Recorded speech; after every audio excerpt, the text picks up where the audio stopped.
Hello students, today we are going to study the concept of radius of gyration. Now before we shift to the concept of radius of gyration, define moment of inertia. What is the definition of moment of inertia? Moment of inertia of a body about a given axis of rotation is defined as sum of product of mass of each particle and square of its distance from axis of rotation. ये रहा moment of inertia. Moment of inertia of a body depends upon what? It depends upon two things. One, it depends upon the mass of the body and how that mass is distributed about the given axis of rotation. Distribution of mass of the body, and it depends upon the position of the axis of rotation. अब यहां पर देखो, मेरे पास एक body है, okay? It is rotating about this axis. The mass of this body is m. कितना है मास? Body का मास कितना है? m. ओके, ये घूम रही है इस एक्सिस के ऊपर. इसका moment of inertia of this body, moment of inertia इसका मान लो I है. कितना है? I. ओके, अब यहां पर देखो, यही एक्सिस में यहां पर कंसीडर कर रहा हूं, सेम एक्सिस, और मैं एक छोटा सा पार्टिकल कंसीडर करूंगा. छोटा सा पार्टिकल, बिल्कुल बहुत छोटा सा पार्टिकल, लेकिन उस पार्टिकल का मास इतना ही है. आप बोलेंगे सर ये कैसे मुनासिब है कि अगर ये एक बॉडी है जिसका मास कैपिटल एम है और वो एक सिंगल पार्टिकल है, उसका मास भी कैपिटल एम है. हम एज्यूम तो कर सकते हैं, फिजिक्स में हमें सपोजिशन करने की पूरी छूट दे रखी है. We can suppose that the whole mass of the body is concentrated at that point. इस बॉडी का मास कितना है? m. इसका मोमेंट ऑफ इनर्शिया कितना है? I. इस पार्टिकल का मास कितना है? m. और वो k दूरी पर इस एक्सिस ऑफ रोटेशन से सिचुएटेड है. इसकी दूरी कितनी है एक्सिस ऑफ रोटेशन से? k. अब इसका मोमेंट ऑफ इनर्शिया बोलो मुझे कितना है? सिंगल पार्टिकल है तो इसका मोमेंट ऑफ इनर्शिया कितना रहेगा? About the same axis of rotation. About the same axis of rotation इसका मोमेंट ऑफ इनर्शिया क्या रहेगा? mk². इन दोनों में कॉमन क्या है? मास. इसका मोमेंट ऑफ इनर्शिया कितना है? I. इसका मोमेंट ऑफ इनर्शिया कितना है? mk². मान लो if mk² is equal to I, आपने k की वैल्यू इस कदर चुन ली कि mk² कितना होता? I. Then this k is known as radius of gyration of a body about given axis of rotation. Now what is k called as? Radius of gyration of a body about given axis of rotation. यानी radius of gyration की definition कैसी बनती है? देखो यहां पर, radius of gyration of a body about given axis of rotation is defined as distance between axis of rotation and a point at which the whole mass of the body can be supposed to be concentrated so as to have same moment of inertia as that of the body. आपने किस distance पे mass concentrated है ऐसा assume करना है ताकि उस particle का मोमेंट ऑफ इनर्शिया बॉडी के मोमेंट ऑफ इनर्शिया को इक्वेट हो. तो उस डिस्टेंस को हम क्या कहते हैं? Radius of gyration. अगर इसको मैथमेटिकली देखते हैं, mk² is equal to I, तो k² कितना बना? I upon m. सही जा रहा? तो k कितना बना? √I/m. ये तो बना फॉर्मूला रेडियस ऑफ गायरेशन का. रेडियस ऑफ गायरेशन अगर आपको, if they ask you to find out the value of radius of gyration, then there is one simple trick, then you just write k is equal to what? √I/m. How to find radius of gyration? Radius of gyration is equal to √I/m. Okay, now look at this part. यानी moment of inertia of a body is expressed, ध्यान से सुनो, मैं मेरी थोड़ा सा अलग तरह से रेडियस ऑफ गायरेशन को एक्सप्लेन करने की कोशिश कर रहा हूं. मैंने यहां पर क्या लिखा? mk² is I. That means moment of inertia of a body is expressed as what? The mass of the body and square of particular length. That particular length is called as what? Radius of gyration. अगर आपसे किसने पूछा कि radius of gyration क्या होता है, तो आप सिंपल लैंग्वेज में उसे ये कहेंगे कि मोमेंट ऑफ इनर्शिया को हम as a product of mass and square of particular length express कर सकते हैं, और वो पर्टिकुलर लेंथ क्या होती है?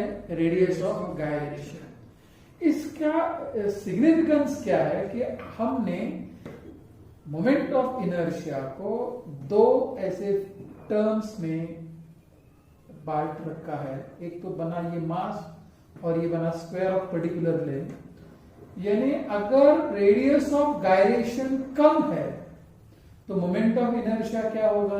कम होगा। रेडियस ऑफ गायरेशन ज्यादा है तो मोमेंट ऑफ इनर्शिया क्या होगा? ज्यादा होगा। अगर रेडियस ऑफ गायरेशन कम है, इसका मीनिंग ये रहता है the mass is distributed closer to the axis of rotation, and radius of gyration ज्यादा है यानी mass is distributed away from the axis of rotation. आपको जितना लिखना है बोर्ड में से लिख कर ले लो। ये लिखो definition of moment of inertia, ये डायग्राम ड्रॉ करो और ये लिखो। ये फॉर्मूला इंपॉर्टेंट है। आप इस सब देख सकते हैं कि रेडियस ऑफ गायरेशन एक लेंथ है। अगर आपको क्वेश्चन आया entrance examination, what is SI unit of radius of gyration, then it is equal to what? Metre, because it is what? A length है ना। यहां पर देखो ना, मोमेंट ऑफ इनर्शिया का यूनिट क्या है? KG metre square upon KG. Metre square का स्क्वायर रूट कितना? मीटर। और अगर आपको डायमेंशंस पूछे गए रेडियस ऑफ गायरेशन के, तो वो क्या है? L1। जल्द से लिखो यहां पर। Just look at this objective question which was asked in JIPMER 2018, JIPMER, Jawaharlal Institute of Postgraduate in Medical Education and Research। तो है मेडिकल एंट्रेंस एग्जामिनेशन है 2018 में ये सवाल पूछा गया था कि find the ratio of the radius of gyration of a disc and ring of same radii about the tangential axis in the plane. उन्होंने मास के बारे में कुछ नहीं कहा। एक डिस्क है और एक रिंग है, दोनों का रेडियस क्या है? सेम। ये क्या है? डिस्क, और ये क्या है? रिंग। और एक्सिस कैसा है आपका? Tangential in the plane. See look at this, ये डिस्क है। Now this is the axis, this is the axis that is tangential to the disk, but it is perpendicular to the plane, and this is the axis tangential to the disk in the plane। ये axis कैसा है बोलो मुझे? Passing through the centre and perpendicular to the plane. ये axis कैसा है? It is tangential to the disc and perpendicular to the plane. ये axis कैसा है? Tangential to the disc and in the plane. ये एक्सिस कैसा है? Passing through the centre and in the plane, that means is coinciding what? Diameter. Okay, same manner ये ring है। ये axis जो है, ये axis, how is this axis?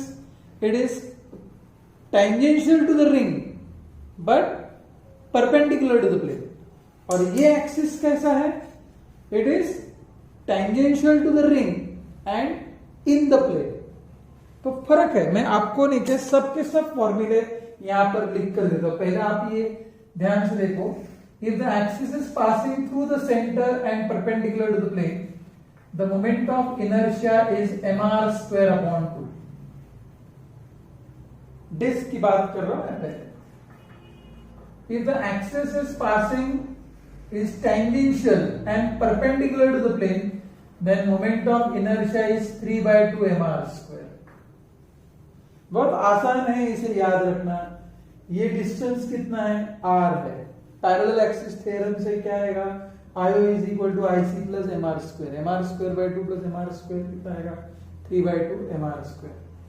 अगर ये डायमीटर है, डायमीटर, तो ये आता है mr square by 4। इसका डेरिवेशन भी बहुत सिंपल है, ध्यान से देखो। अभी ये बना डायमीटर, इसके मोमेंट ऑफ इनर्शिया को मैं आईडी बोलता हूं। अगर ये डायमीटर है तो ये क्या है, ये भी तो डायमीटर है। अब दो डायमीटर परपेंडिकुलर कंसीडर करो, this is ID, this is ID, और this is the axis what, perpendicular to the plane. What is ID plus ID is equal to IZ, और आईजेड की वैल्यू कितनी है, mr square. ID plus ID कितना होगा, 2id, यानी ID कितना होगा, mr square by 2 divided by 2, यानी कितना, mr स्क्वायर बाय 4। समझा? अच्छी बात है, नहीं समझा याद रखो। Moment of inertia of a disc about the diameter कितना है, mr square by 4। Now what is this axis? This axis is what? It is tangential and in the plane. ये दोनों पैरेलल है। ये डिस्टेंस कितना है, r, mr square by 4 plus mr square कितना आएगा, 5 बाय 4 mr स्क्वायर। तो this is what, 5 by 4 mr square. ध्यान से देखो, आप वीडियो पॉज करके लिख सकते हो। What is this axis? ये जो एक्सिस है, it is what, it is axis is passing through the center and perpendicular to its plane. What is this axis? Axis tangential to the disc, perpendicular to the plane. What is this? Axis tangential to the disc in the plane. And what is this? Axis coinciding what? Diameter. mr square by 2, 3 by 2 mr square, 5 by 4 mr square by 4. Okay. अब ring देखते हैं, ring के लिए क्या होगा। If it is passing through the center and perpendicular to the plane, it is what, mr square. If it is coinciding the diameter, diameter है तो इसके बिल्कुल हाफ होगा, वो कितना होगा, mr स्क्वायर बाय 2। इसको अगर मैंने पैरेलल ड्रॉ किया, mr square plus mr square कितना होगा, 2mr स्क्वायर। इसको अगर मैंने पैरेलल ड्रॉ किया, what is mr square by 2 plus mr square, ये कितना होगा, 3 बाय 2 mr स्क्वायर। ये डिस्क के लिए है, ये रिंग के लिए है, ये आप नोट डाउन कर सकते हो। ओके, अब ध्यान से अपने क्वेश्चन की तरफ आते हैं। उन्होंने क्या कहा कि find the radius of gyration of a disc and a ring of same radii. उन्होंने मास के बारे में कुछ नहीं कहा, लेकिन जब हम k फाइंड आउट करते हैं, it is what, I by m, तो मास वैसे भी चला जाएगा। चलो हम पहला डिस्क के लिए फाइंड आउट करते हैं। k डिस्क क्या आएगा, moment of inertia of disc about and tangential axis in the plane क्या है, 5 by 4 mr square divided by what, m goes off the board. तो ये क्या आएगा, रूट 5 अपॉन 2, आर स्क्वायर का स्क्वायर रूट कितना आएगा, आर। तो के डिस्क कितना हो गया, root 5 by 2 R. K disc कितना हो गया, रूट 5 बाय 2 आर। अभी के रिंग देखते हैं, K ring, K ring I by M, no, okay. I कितना है, which axis, tangential axis in the plane कितना है, वो 3 by 2 mr square divided by m। ये गया, ये कितना होगा, अंडर रूट 3 बाय 2 r। अब इसका रेशियो फाइंड आउट करना है हमें, किसका रेशियो फाइंड आउट करना है, के डिस्क और K ring. Okay, K disc upon K ring, ये कितना है, root 5 upon 2 r divide by root 3 upon root 2 r। R चले गए, तो ये बना root 5 upon 2 into root 2 upon root 3। Okay, ना 2 can be written as root 2 into root 2, और वो कैंसिल हो जाएगा। ओके, तो यहां पर क्या बचेगा, रूट 2। तो ये कितना आएगा, रूट 2 इंटू रूट 3 कितना आएगा, रूट 6। तो आपका आंसर कितना आएगा, रूट 5 बाय 6, यानी आपका ऑप्शन क्या आएगा, A. Got it? Please write down this and note one thing, this all these 8 formulas are what, very important for disc and for ring. Please take a note of this problem. Now we will be discussing a very interesting part of this topic, angular momentum. Now you have studied momentum. आपने जो momentum पढ़ा था वो क्या था? Linear momentum. सबसे आसान formula है linear momentum. P is equal to product of mass and velocity. Linear momentum को हम ऐसे लिख सकते हैं P bar is equal to m V bar. Okay. Now what is angular momentum? Angular momentum is an analogous quantity in rotational motion, or angular momentum is a quantity in a rotational motion which is analogous to linear momentum in translational motion.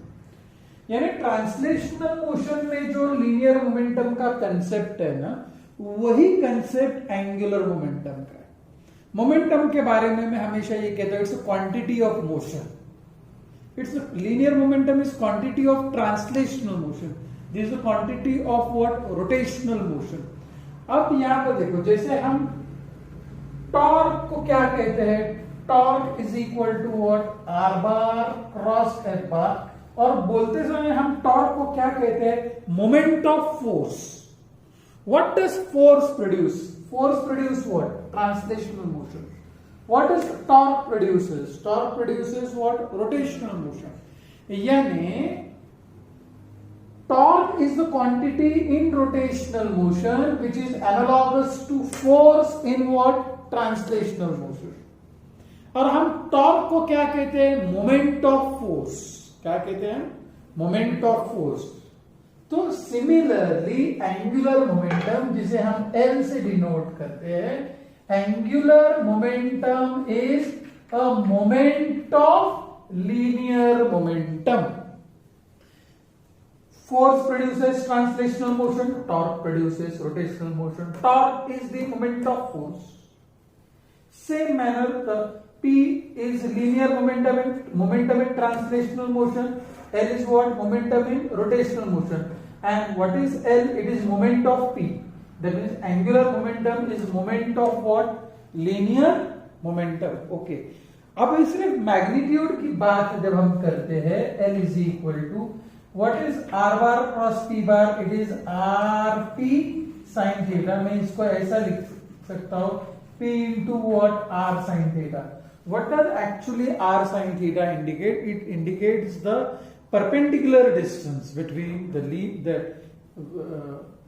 point under consideration and the line of motion. मैं आपको यहां से आपको दिखाता हूं. मान लो ये origin है, ये पार्टिकल P है, ये पार्टिकल है, and it is moving with it has the instantaneous linear momentum as P bar. And I want to find the angular momentum about O. तो ये क्या बना? R बार. और P बार और R बार में एंगल कितना है? थीटा. तो ये भी कितना होगा? थीटा. ओके. तो ये जो डिस्टेंस है, ये जो डिस्टेंस, ये डिस्टेंस क्या है? Perpendicular distance between what? The P bar, the line of P bar, and what? The point under consideration, and that is equal to what? R sin theta. ये क्या है? ये थीटा है, ये अपोजिट साइड हो गया ना, तो ये कितना बना? R sin theta. तो आपको क्या याद रखने का है कि what is L bar is equal to R bar cross P bar. What is angular momentum? Angular momentum is what? Moment of linear momentum. What is angular momentum? It is moment of linear momentum. The next part is to derive an expression for angular momentum in terms of moment of inertia. Angular momentum in terms of what? Moment of inertia. Okay. We are going to consider a rigid body that is rotating about given axis of rotation with constant angular velocity omega. For the sake of simplicity, theoretical consideration के लिए हम ये मान कर चलते हैं, let this body be composed of the particles of masses m1, m2, m3 dot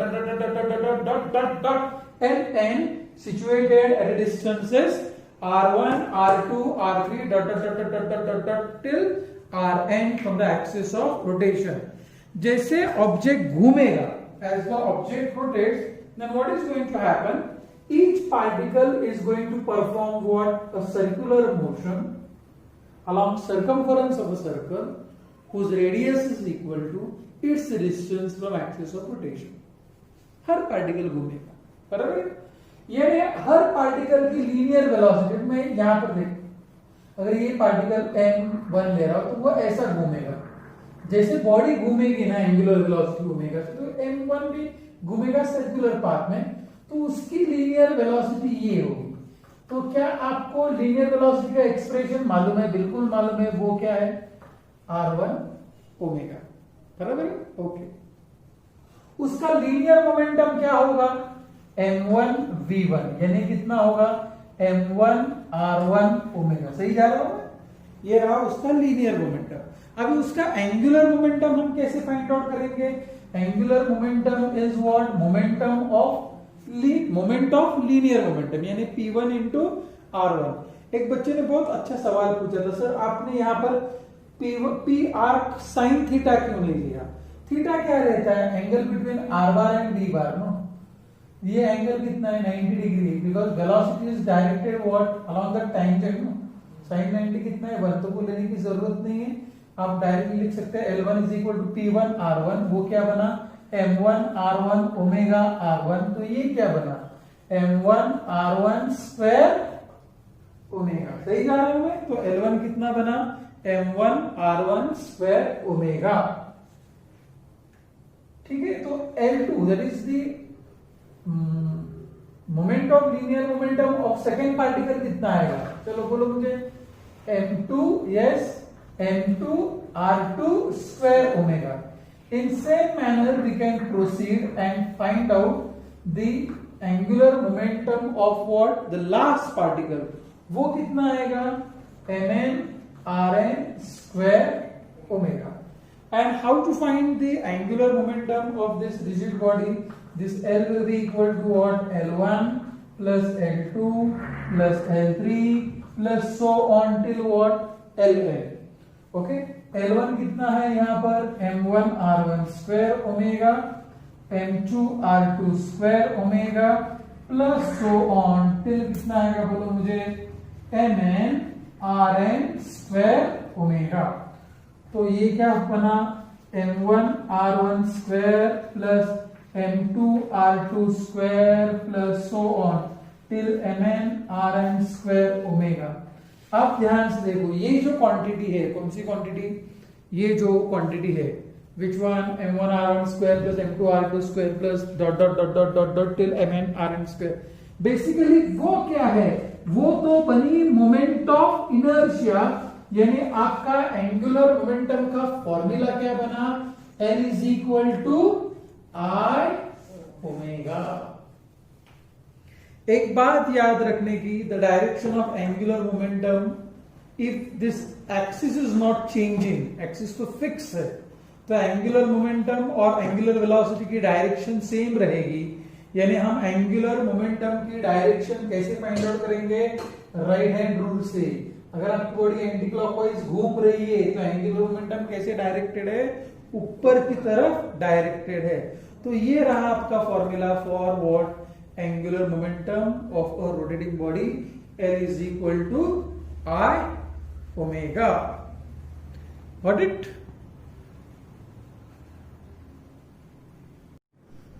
चलो अब हम नेक्स्ट एक्सप्रेशन देखते हैं, the expression for the torque in terms of moment of inertia.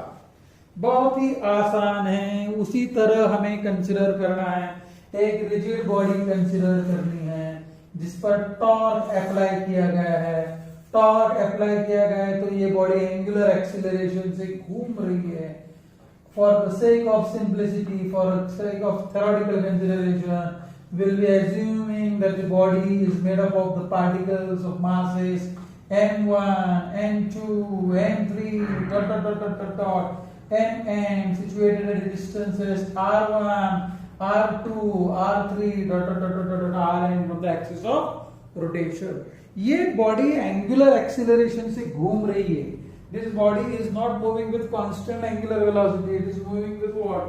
Constant angular acceleration alpha. तो ये जो particle है m1 that will also have an acceleration, linear acceleration. उसको भी linear acceleration रहेगा. वो linear acceleration of the first particle क्या रहेगा? a1 is equal to r1 alpha. ये हमने circular motion में टॉपिक में ये सीखा था. What is formula for a? A is equal to what? r alpha. तो a1 is equal to क्या आया? r1 alpha. अगर उसको लीनियर एक्सीलरेशन है by Newton second law of motion, उस पे फोर्स भी एक्सर्ट हो रहा है, वो है m1 a1, तो ये बना m1 r1 अल्फा. तो what is the torque acting on that first particle? What is torque? Torque is the moment of what? Force. तो वो बना f1 r1, तो वो बना m1 r1 alpha into r1, तो वो कितना बना? m1 r1 square alpha. In same manner जो सेकेंड पार्टिकल पर टॉर्क एक्ट हो रहा है वो कितना है? F2 R2 that is equal to what? M2 R2 alpha R2, यानी कितना? M2 R2 square alpha. इतना कुछ लिखने की कोई जरूरत नहीं थी, सिर्फ सफिक्स 1 को सफिक्स 2 से हमें रिप्लेस करना था. आप थोड़ा सा दिमाग लगाओ और बोलो मुझे what will be the torque acting on the nth particle? वो क्या होगा? mn rn square alpha. अब मुझे torque acting on the total torque find out करना है, तो वो क्या बना? τ1 plus τ2 plus τ3 plus so on till what? τn. तो ये बना क्या होगा? ये m1 r1 square alpha plus m2 r2 square alpha plus so on till what? mn rn square alpha. Alpha को बाहर लेंगे तो अंदर का टर्म क्या आएगा? m1 r1 square plus m2 r2 square plus so on till what? mn rn square alpha. ये क्या है? Definition of moment of inertia. तो ये फॉर्मूला क्या बना? Torque is equal to I alpha. इस कदर we can find out the expression for what? Torque acting on a rotating body. So show the textbook. Now what you are going to do as a homework, you are going to write down the expression for the angular momentum in terms of moment of inertia, an expression for the torque in terms of moment of inertia, 1.8 and 1.9. ये आपको पूरी तरह से लिखना है. हम हमारे अगले चरण में सीखेंगे what is conservation of angular momentum. Okay,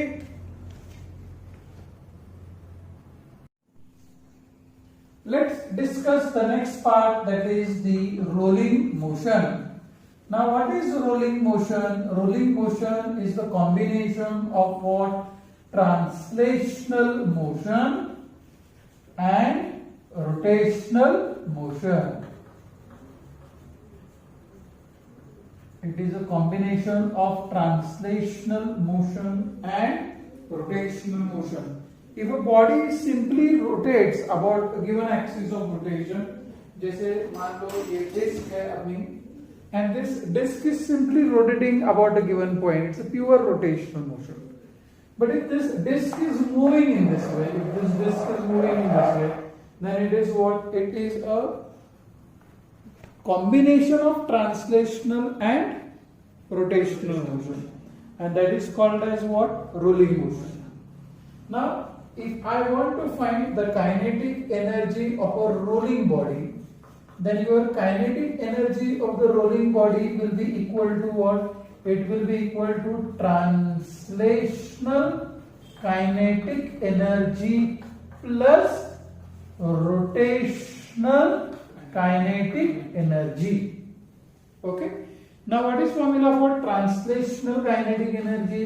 It is half n v square plus, and what is formula for rotational kinetic energy? half I omega square. Very good. This is equal to half mv square. I take common. If I take half mv square common from this, I get here 1 plus half तो पहले से ही था, लेकिन यहाँ पर I omega square था, तो मैं यहाँ पर I ओमेगा स्क्वायर लिखता हूँ और आपने mv स्क्वायर बाहर लिखा है, तो I have to divide it by what? mv square. Okay. Now look at this part. In yesterday's lecture, we studied what is k is equal to radius of dilation under root I upon m. So what is k square is equal to I upon m. तो तुम्हारा जो term है आपका I by m, उसको हम क्या लिखेंगे? k square. अब यहाँ पर देखो, what is v square is equal, what is v is equal to r omega. तो आपका v स्क्वायर क्या होगा? r square omega square. बराबर है. तो अब ध्यान से देखो, मैं इसे क्या लिख रहा हूं, यहां पर लिख रहा हूं मैं half M V square 1 plus what is I by m k square. Okay. And what is v square is equal to r square omega square. r square omega square लिखोगा तो ये ओमेगा स्क्वायर कैंसिल होगा और क्या बचेगा? r square. So what is formula for kinetic energy of a rolling body? Kinetic energy of the rolling body is equal to half mv square in bracket 1 plus k square upon r square. Please write down this. Action.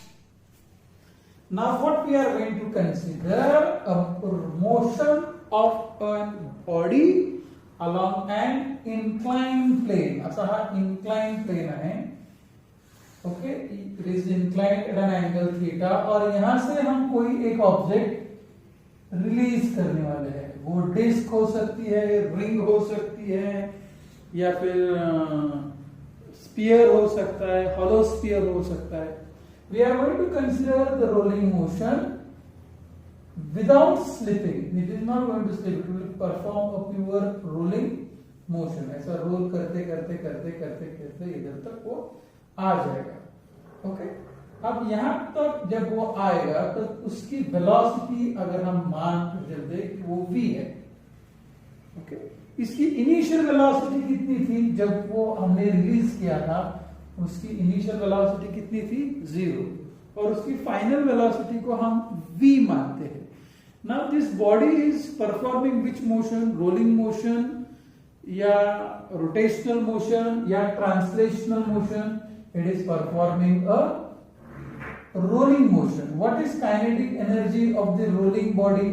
Kinetic energy of rolling body. Kinetic energy of rolling body formula बोलो मुझे. अब भी derive किया था. क्या किया था हमने? Half M V square in bracket में क्या आएगा? 1 plus K square upon R square. सही जा रहा है? Okay. Now look at this. But this kinetic energy when it reaches at the bottom is obtained by because of this potential energy at this point. मान लो ये point A है, एक point B है. What is kinetic energy at A? 0. What is potential energy at A? mgh. What is kinetic energy at B? Half mv square 1 plus k square upon r square. And what is potential energy? 0. तो यानी मैं half mv square 1 plus k square upon r square को किससे equate करूंगा? mgh. m चले गए. What is v square is equal to? V square is equal to 2gh upon 1 plus k square upon r square. So what is v is equal to under root 2gh 1 plus k square upon r square. This is the expression for linear velocity of an rolling object when it comes down. V equal to under root 2gh 1 plus k square upon r square. अब यहां से देखो आप, what is your third kinematical equation? आपका third kinematical equation क्या है? जल्दी से बोलो मुझे. आपको kinematical equations आनी चाहिए. This is what v square equal to u square plus 2as। अब यहां पर जो s है that is this linear displacement, it takes place from what a to b। अब ये ट्राइंगल देखो, ये जो है दिस इज s, ये है थीटा, ये है h। डायग्राम देखकर बोलो मुझे what is sine theta is equal to h upon s। So what is s is equal to h upon sine theta. ठीक है, ओके। यहां पर उसकी जो फाइनल वेलोसिटी है v स्क्वायर कितनी है 2gh upon 1 plus k square upon r square. आपका इनिशियल वेलोसिटी कितना है 0, 2, a कितना है g और s कितना लेने का है अपने h upon what sign theta. ठीक है, अब यहां पर देखो आप 2gh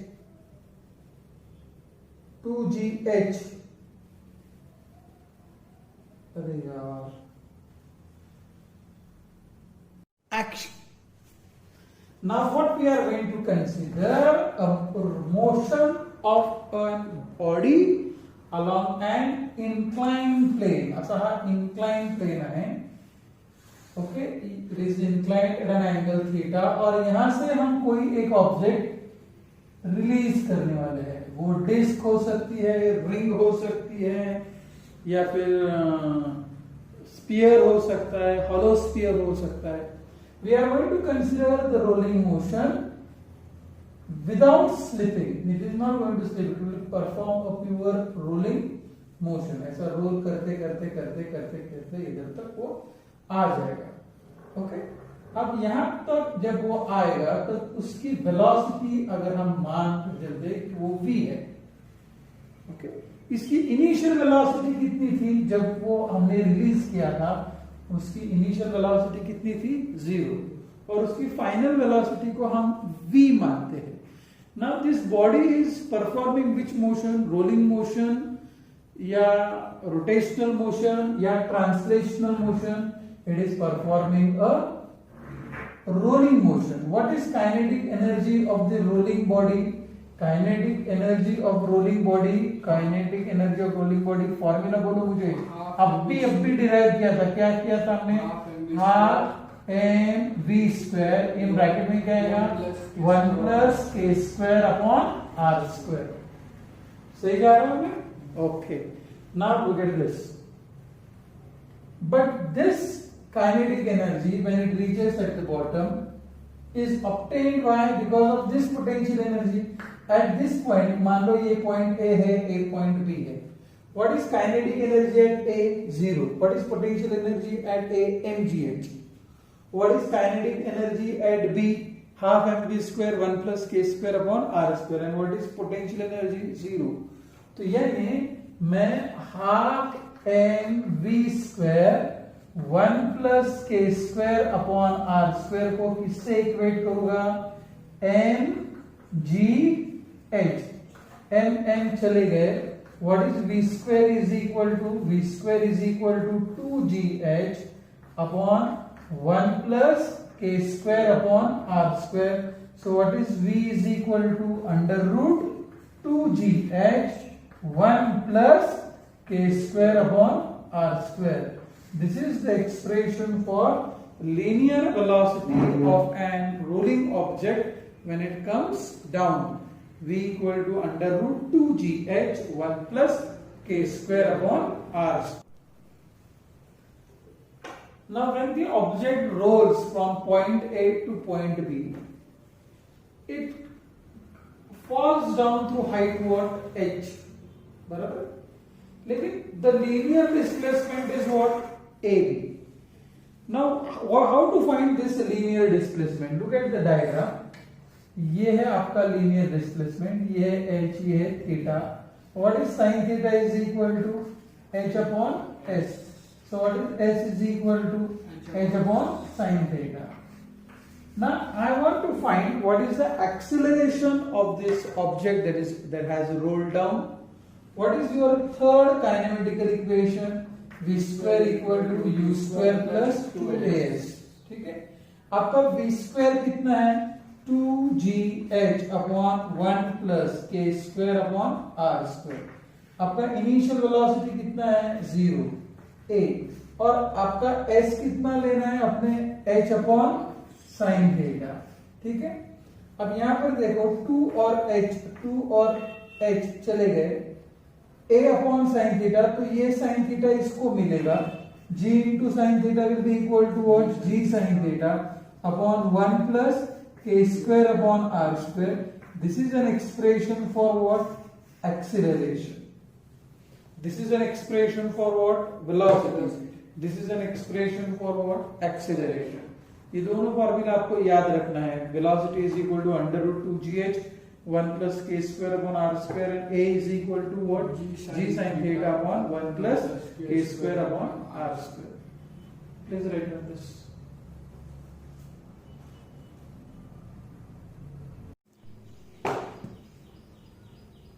One more interesting part that which we are going to study is conservation of angular momentum. Now what is this statement? First I will explain you the statement and then we'll go for the proof. The statement says that if no external torque acts on the rotating body, no external torque acts on a rotating body, then its angular momentum remains what, constant. Statement क्या है, law of conservation of angular momentum का, if no external torque acts on a rotating body, then the angular momentum remains constant. That is the principle of conservation of angular momentum. I will illustrate this with some examples. Now look at this.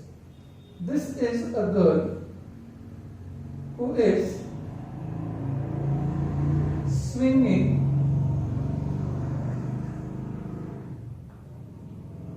she is rotating about a vertical axis with her hands and legs outstretched. Obviously दोनों legs नहीं stretch कर सकती हो, एक ही legs outstretched है, दोनों hands भी क्या है, outstretched है, and she is spinning in this way about the vertical axis. Now in this case the distribution of mass from the axis of rotation is greater. Mass is distributed what, away from the axis of rotation.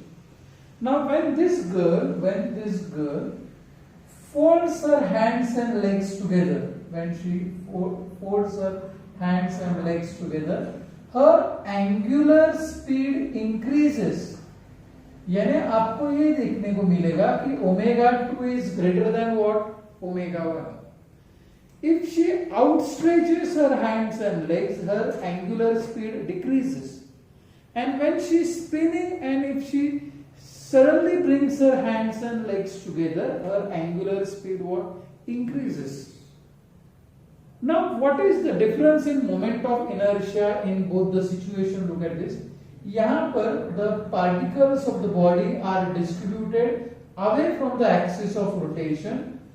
इसलिए आपका initial moment of inertia आपके final moment of inertia से कम है। यहां पर body is distributed what, closer to the axis of rotation. यानी if body is distributed closer to the axis of rotation, moment of inertia क्या होता है, कम होता है। If particles are distributed away from the axis of rotation, moment of inertia क्या होता है, ज्यादा होता है। आ रही बात आपको समझ में? तो यहां पर आप देखो, जब ये लड़की उसके हाथ पैर ऐसे मोड़ लेती है, at that time what happens, her moment of inertia what decreases but her angular speed what increases, and it is observed that I omega 1 is equal to what, I1 omega 1 is equal to I2 omega 2. That means I omega is constant. What is I omega? Product of moment of inertia and angular velocity is what? It is angular momentum. That means angular momentum remains what? Constant. इस situation में लड़की पर कोई external torque act नहीं हो रहा था, कोई उसको घुमा नहीं रहा था, वो खुद घूम रही थी. अब यहां पर देखो, this is one diver, he is standing on a spring board and this is the water. Now what this diver is going to do, ये ऐसे इसको ऐसा प्रेस करेगा, इसको स्प्रिंग बोर्ड और फिर उछलेगा, it will what jump up. And when he is moving from this position to this position, he takes his head into his knees and touches his hand to the toes. And you will observe that this diver spins very faster. उसका speed बहुत ज्यादा होता है. Now why the speed increases when he takes this position? Because the whole mass of the body is brought near the axis of rotation. If the whole mass of the body is brought near the axis of rotation, moment of inertia क्या होता है? कम होता है. और angular velocity क्या हो जाती है? बढ़ जाती है.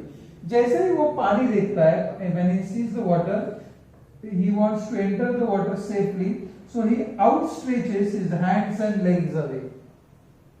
तो वो जब ये पोजीशन करता है तब उसका मोमेंट ऑफ इनर्शिया क्या होता है? बढ़ता है. मोमेंट ऑफ इनर्शिया बढ़ गया है तो क्या होगा? उसकी एंगुलर वेलोसिटी क्या होगी? कम होगी. यानी उसकी लीनियर वेलोसिटी भी क्या होगी? कम होगी. And he will enter the water what safely. This whole process is based on what? Conservation of what? Angular momentum. एक तीसरा एग्जाम्पल भी हम लेते. This is an example of a ballet dancer who is spinning. This is an example of a person who is diving. Now we take the example of planetary motion. आपको कुछ Kepler's के laws याद आ गए क्या? Kepler के 3 loss थे. क्या loss थे? A planet moves in elliptical orbit such that one of the foci of that ellipse coincides with the center of sun. ये फर्स्ट लॉ था. सेकेंड लॉ क्या था? Planet sweeps in equal areas in equal interval of time. ध्यान से देखो अभी यहाँ पर. If a planet moves from P to Q, मान लो this is the area A1. It sweeps. The radius vector ने ये area trace किया है. And when planet moves from R to S, it sweeps this area. The law says that अगर A1 is equal to A2, then time taken to move from P to Q is equal to time taken to move from what? R to S. A planet sweeps in equal areas in equal interval of time. This is the second law. अगर आप देखते हैं यहाँ पर कि यहाँ पर सन है, यहाँ पर प्लैनेट मूव कर रहा है. जब वो सन के नजदीक है तब ये रेडियस कम है, बिल्कुल कम है ये. तो ये जो लेंथ ऑफ आर्क है वो ज्यादा होगा. यहां पर देखो, यहां पर जब वो प्लैनेट सन से दूरी पर है, at that time radius vector is more and hence length of arc must be what? Less. Why? Because areas are what? Equal. What is formula for area of the sector? Area of sector का formula क्या है? Area of sector is half into length of arc into radius. बराबर? यहाँ पर radius vector का magnitude कम है तो length of arc ज्यादा है. यहाँ पर रेडियस वेक्टर का मैग्नीट्यूड ज्यादा है यानी लेंथ ऑफ आर्क क्या होगा? कम होगा. लेकिन लॉ क्या कहता है कि टाइम टेकन टू मूव और planet from P to Q is same as the time taken by the planet to move from what? R to S. इसका मीनिंग क्या होगा कि यहां से यहां तक वो फास्ट जा रहा है, उसका स्पीड ज्यादा है. What is happening over here? Its speed is greater. और यहां पर उसका स्पीड क्या है? कम. क्योंकि सेम टाइम ड्यूरेशन में P to Q उसको ज्यादा डिस्टेंस कवर करना है, इसलिए उसका स्पीड ज्यादा होगा. और R to S जाते समय उसको कम डिस्टेंस कवर करना है यानी उसका स्पीड क्या होगा? कम होगा. यहां पर उसका स्पीड ज्यादा है V1, मैं यहां पर लिखता हूं, यहां पर V2 लिखता हूं. तो यहां पर V1 is what? V1 is greater than what? V2. But in this case R1 is less than what? R2. तो आप देखते हो कि जैसे सूरज से उसकी दूरी कम है तो उसका स्पीड ज्यादा है, और दूरी ज्यादा है तो स्पीड क्या है? कम है. अगर दूरी ज्यादा है यानी मोमेंट ऑफ इनर्शिया ज्यादा है, यानी अगर मोमेंट ऑफ इनर्शिया ज्यादा है तो स्पीड कम है. मोमेंट ऑफ इनर्शिया कम है तो स्पीड ज्यादा है। Now look at this, what is formula for your angular momentum? L is equal to what? I omega. ठीक है, I, अगर ये प्लैनेट का मास m है and at any instant the distance is r, then I is equal to what? mr square. What is r omega? v। तो आपका angular momentum का formula क्या बन गया? mvr। अब देखो यहां पर जब यह r बढ़ता है तो v घटता है, r घटता है तो v क्या हो रहा है? बढ़ता है। प्रोडक्ट क्या होता है? कांस्टेंट रहता है, यानी angular momentum remains what? Constant. Even your laws of planetary motion का जो सेकेंड लॉ है, that itself is based on what? Law of conservation of angular momentum.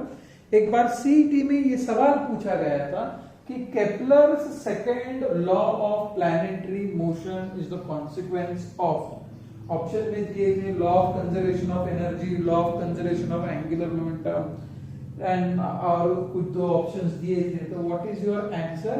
It is based on law of conservation of angular momentum. हम वापस से दोहराते हैं, what is law of conservation of angular momentum? Law of conservation of angular momentum states that if no external torque acts on a rotating body, if no external torque acts on a rotating body, then its angular momentum remains constant। अगर उस body पर कोई external torque act नहीं हो रहा है तो उसका एंगुलर मोमेंटम क्या होगा? कांस्टेंट होगा। और एक बात यहां पर देखो, ये ऑर्बिट इलिप्टिकल है, अगर यह ऑर्बिट सर्कुलर भी रहा, whether the planet is moving in a circular orbit or elliptical orbit, it is still going to follow which law? Law of conservation of angular momentum, because there is no external torque acting on rotating planet। planet पे कोई external torque act नहीं हो रहा है, इसलिए whether the orbit is elliptical or whether the orbit is circular, the law of conservation of angular momentum is always what? Obeyed। तो ये आपको एमसीक्यू के तौर पे आपके टेक्स्ट बुक में 5th क्वेश्चन है कि the law of conservation of angular momentum is valid for a planetary motion in a circular path or planetary motion in elliptical path, and it is valid for what? Both of them। अब चलो इसका proof करते हैं। Angular momentum का formula क्या है vector form में? It is r bar cross p bar. ठीक है, हम दोनों को डिफरेंशिएट करते हैं। dl by dt is equal to d by dt of r bar cross p bar. आपको प्रोडक्ट रूल मालूम है, if y is equal to uv, then what is dy by dx? u dv by dx plus v du by dx बराबर है, am I right? What is y is equal to uv?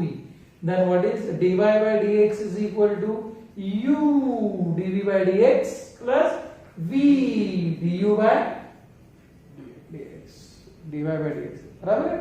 तो अभी यहाँ पर product है, तो यहाँ पर product rule will apply it and see what is the answer।